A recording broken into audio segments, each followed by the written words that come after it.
तो आज मैं आपको बताने वाला हूँ ऐसे 5 उपाय जो कि होने वाले हैं होलिका अग्नि की पवित्र भस्म से। इस भस्म से न जाने कितने तरह के उपाय किए जाते हैं, पर आज मैं आपको ऐसे 5 उपाय बताने वाला हूँ जो आपने अगर कर लिए तो आपको पूरा वर्ष किसी तरह की परेशानी नहीं होगी। तो दोस्तों, जैसा कि हम जानते हैं, होली का पर्व और उसके एक दिन पहले होता है होलिका दहन। और यही होलिका दहन की जो अग्नि है, इस पवित्र अग्नि में ही आपके सभी के सभी पाप, आपके सभी के सभी परेशानियां, सब कुछ प्रार्थना मात्र से ही भस्म हो जाते हैं।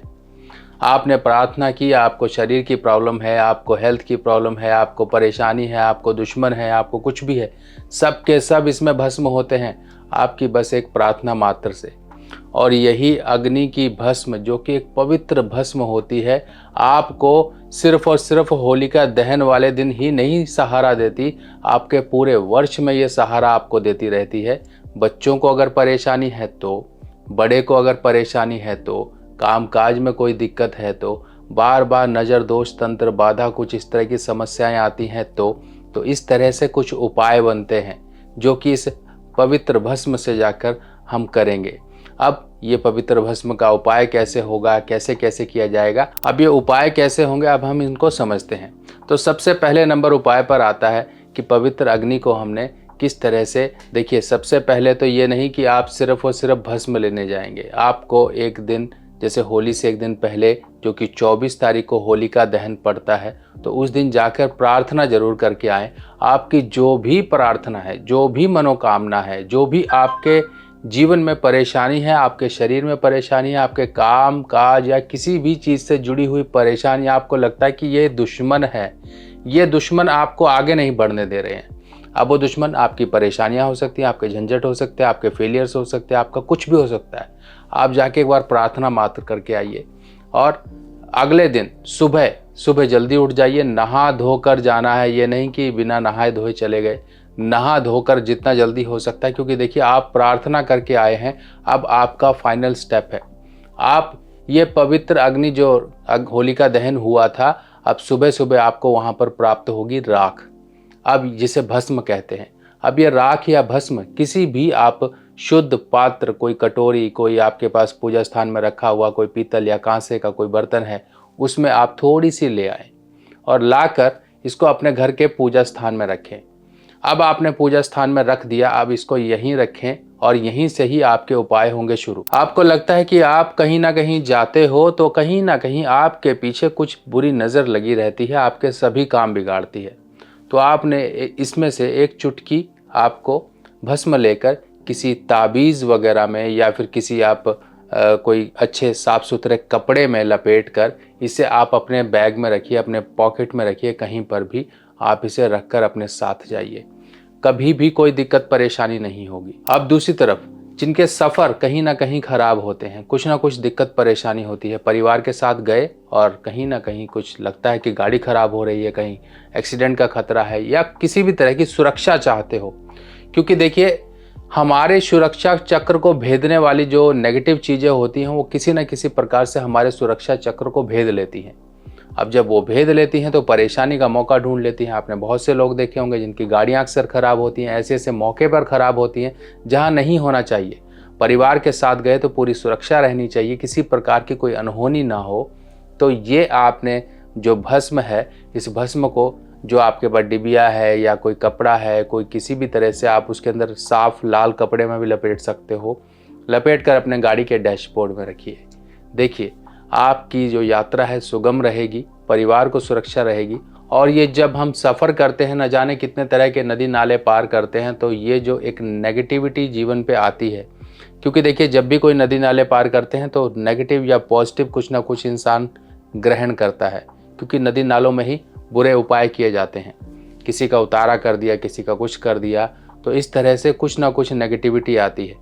और जैसे टोल टैक्स होता है, वो टोल टैक्स जैसे हम चुकाते हैं, उसी तरह से नदी नाले पार करने का एक टोल टैक्स भी होता है। अगर हम समय समय पर नदी नाले कुछ आते हैं, नहरें कुछ, नदी कुछ आती है, तो अपनी जेब से एक पॉकेट से एक सिक्का निकाल के, चाहे 2 रुपये, 5 रुपये, 1 रुपये, 10 रुपये जो भी है, निकाल कर अपने प्रार्थना बोल के सुख शांति की बस पानी में फेंक दे। इतना करते रहें, जीवन में कभी परेशानी नहीं आएगी आपके। अब उपाय नंबर 3, वो उपाय जुड़ा है बिजनेसमैन के लिए जो कि कोई कारोबार करते हैं, उनका काम बांध दिया है, दुकानदारी है, सब कुछ ठप पड़ा हुआ है, परेशान है।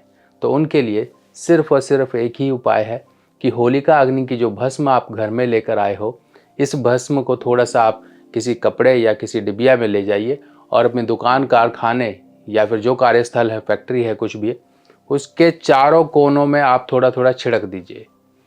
किसी तरह की दिक्कत परेशानी अगर है तो सबसे पहले भाग खड़ी होगी और आपका जो पूरा वर्ष है वो आपको प्रोटेक्शन मिली रहेगी। आप जिस दिन से ये उपाय करोगे उस दिन से ये महसूस करोगे कि जो सेल या जो काम काज आपका डाउन हो गया था वही अब उठना शुरू हो गया है।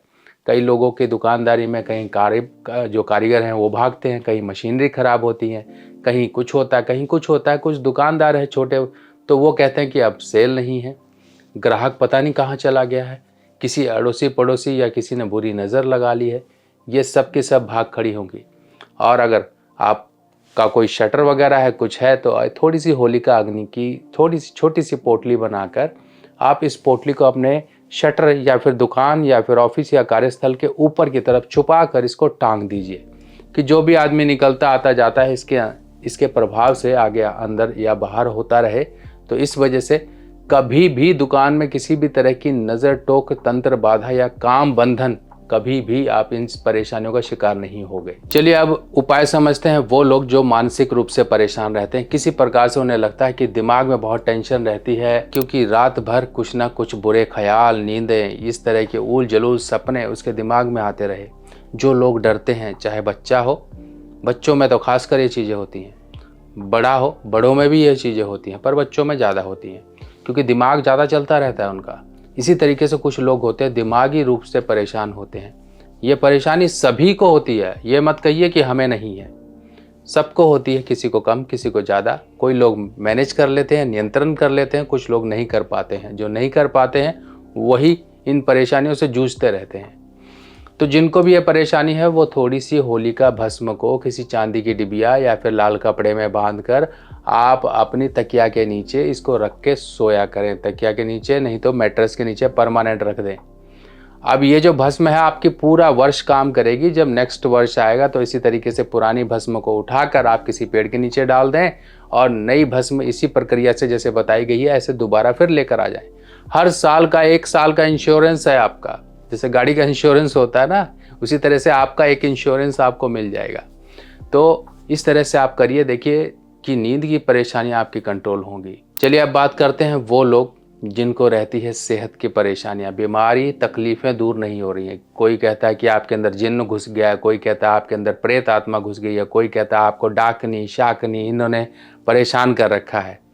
यही सब तो चीज़ें निकालने के लिए, यही सब तो चीज़ें भगाने के लिए कुछ छोटे छोटे उपाय होते हैं जो हमारे बड़े बुजुर्ग किया करते थे, पर हम कहीं ना कहीं मनगढ़ंत बातें बोलकर किनारा कर लेते हैं। किनारा किस लिए? हम जाना ही नहीं चाहते, हम करना ही नहीं चाहते, तो हम कुछ भी बोल देते हैं। पर कुछ ना कुछ तो इनकी अहमियत है, कुछ ना कुछ तो मान्यता है, कुछ ना कुछ तो इनकी शक्तियां हैं। जब बुरी शक्तियां हैं तो पॉजिटिव शक्तियां भी हमारे इर्द गिर्द होती हैं, बस उनका फ़ायदा हमें लेना आना चाहिए। तो अब हम बात करते हैं बीमारी की। बीमारी अगर शरीर से नहीं निकल रही है तो चुटकी भर आपको बिल्कुल मात्र, जैसे चाकू होता है, चाकू की नोक होती है, थोड़ी सी आप उसमें भस्म लीजिए, पानी में डालिए और जो दवाई ले रहे हैं उसके साथ उसको पी जाइए। अब ये भस्म आपको कुछ नहीं बिगाड़ेगी, कुछ नहीं करेगी। लोग कहेंगे कहीं भस्म हम राख कहीं पी सकते हैं, खा सकते हैं। थोड़ा सा दिमाग लगाइए, थोड़ा सा जोर लगाइए। चूल्हे की रोटी बनते हुए देखी है ना आपने, उसमें भी थोड़ी बहुत राख लग जाती थी, हम तो खाते थे, ठीक है, कोई दिक्कत नहीं होती है। शरीर में राख जाना, थोड़ा ये जाना एक डिटॉक्सिफायर का काम करता है। कोयला या जली हुई ऐसी चीज़ें ये हमारे शरीर को उन परेशानियों से बचाती हैं जो हमारे शरीर में आ चुकी होती हैं, ये एब्जॉर्ब करती हैं उनको।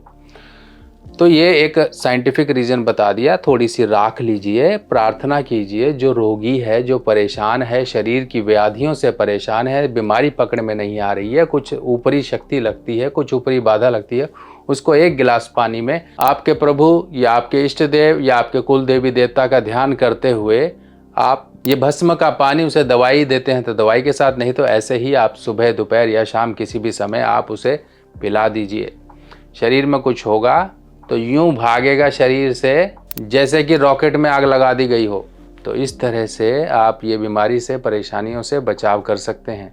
अब एक टिप के तौर पे मैं आपको उपाय बता रहा हूँ। ये भस्म का उपाय है।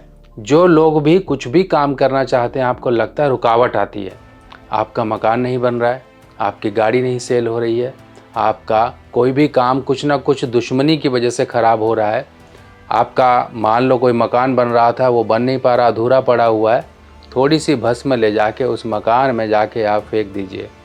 उस मकान के चारों कोनों में एक एक चुटकी उस भस्म को डाल दीजिए। देखिए इस भस्म की शक्ति का प्रभाव, दुश्मन दूर हटेंगे, आपका वही मकान या ज़मीन आपकी फिर दोबारा बननी शुरू होगी। आपका कोई काम अधूरा पड़ा हुआ है, अधूरा यानी कि आपने शुरू तो किया पर किसी कारणों की वजह से वो रुक गया, उस काम को पूरा करने के लिए ये होलिका भस्म आपके काम आएगी। तो देखिए किस तरह से आपके साथ होलिका भस्म के कितने उपाय हो जाएंगे। इन उपायों को करिए और बहुत सी परेशानियों को दूर करिए। बाकी प्रत्येक वर्ष मैं आपको इस तरह की होलिका दहन पोटली देता हूँ, पर अब आप नहीं मंगा सकते हो क्योंकि अब समय निकल चुका है। जिन लोगों ने मंगा ली वो तो अपना उपाय करेंगे ही। अब आप अगले वर्ष का इंतज़ार करिए, पर चिंता मत करिए। होलिका दहन के मैं बहुत से उपाय बता चुका हूँ और ये उपाय भी अगर आप कर लोगे तब भी आप पीछे नहीं रहे हो। इस तरह से कर लीजिए। जो भी हाथ में आए, जो भी मौका लगे कि हाँ प्रभु के सानिध्य में जाना है, चुपचाप पकड़ लो, चलती नैया में चढ़ जाओ तो पार लग जाओगे। चलिए दोस्तों, ऐसे ही और जानकारियों के साथ फिर मिलेंगे। तब तक के लिए अपने सुभाष भाई को आज्ञा दीजिए। नमस्कार।